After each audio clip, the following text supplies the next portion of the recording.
Hi everyone, this is a follow-up to our PD day that we had about Quizlet, which was super fun. So remember, you just go to Quizlet.com, you just type it up in the search bar, and I'm already logged in, but you can go ahead and log in. Remember, you logged in, I told you to log in with the Google, so hopefully that will come up for you as well. Then we looked at, you remember you did a practice one? Now, we played Quizlet Live, but remember you have to have 6 players. So if you're going to play Quizlet Live with your students, you have to choose a set, so you already have to have 1 set chosen. And then the Quizlet Live will show up for you. You'll click on that, just click Create Game, and they'll come up with a code. Now your students have to go to Quizlet.live. That's what they have to be on, but you have to go to regular Quizlet. So the students enter the code on the screen, and then they're ready to play, and the rest you really don't have to do anything. They'll show on the screen the different teams. They already line them up for you, so that is no problem. But you just have to have a study set, and the kids have to be on Quizlet.live.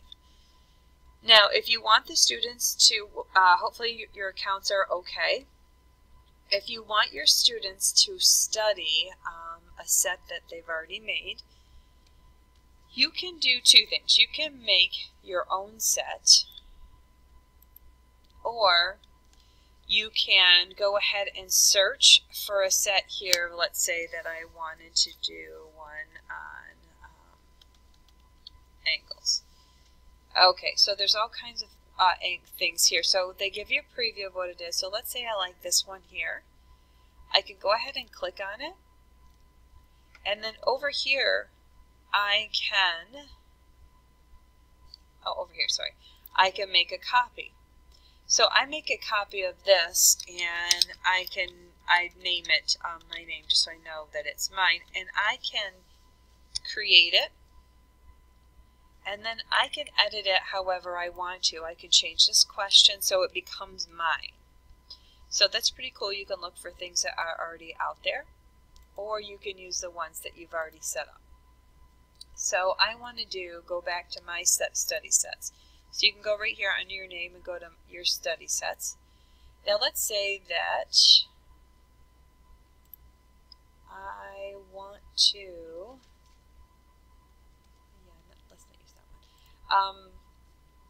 let's say I want to do this one, and I want my students to do some flashcards. So you just go ahead.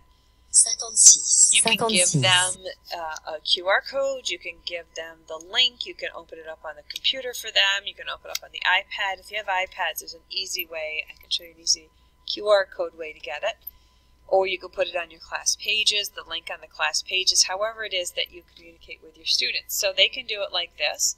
Or they can go to the options and they can 56. have both 56. 56. languages on there, or answer in the definition. 56. You can have the English 56. first. You can turn the audio off. You can change, make it slower, which might be handy. So there are all kinds. So don't forget about the options here, and you can shuffle 40. it here. You can 40. play up front in the front of class. That can be kind of like a bell ringer thing. They can, on their own, they can do learn and spell. Remember, you can type the English, or again, you can change it so it starts with English or French. Doesn't matter, or the definition or the word. Spell is the same kind of thing. For test, it's kind of neat when they're nearing the end.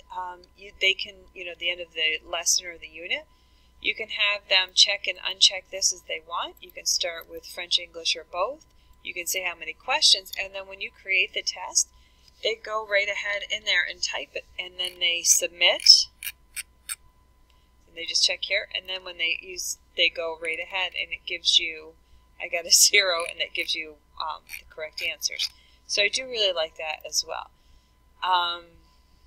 Matching is always their favorite. It looks a little bit different on the iPad. And on Gravity, they can't do that on the iPad, but they can do it on a laptop. And remember, they have some choices here. And then the asteroids come down, and I have to type in here. Remember, they made me type the right answer before I can move on. Okay, so those are like just a ton of different things to do. Modifications, the audio, you can slow down the audio, you can change how the flashcards are done.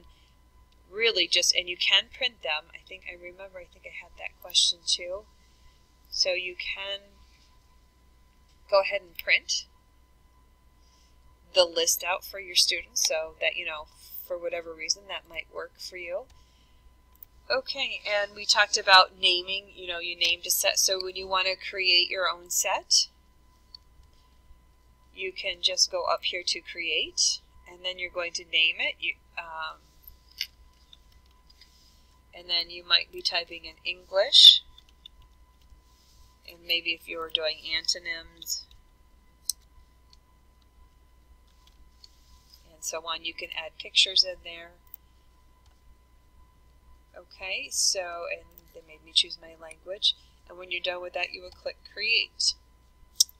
And then they can manipulate them all the same way. So the best part is you create one set of flashcards and they can manipulate them on a whim any way they want to. And again, you can share these, which is always a good thing. So if I wanted to share this with my colleague, I could just give them, the shortened URLs do not work in district. I could give them, maybe I wanted to share this with Diane Acton. So I would just simply put her email in here. And I'd send it, and she would get that. And the last thing we talked about, so creating a set and sharing it. If we would have time, that would have been awesome. But you can do this, and it was thinking about the teacher that you work with or other students that you work with, other aides that might work with a group of students who are doing the same thing you are. That would be great. So anyway, send me a request. I'd be more than glad to walk you through it again and give you some ideas on how to use it.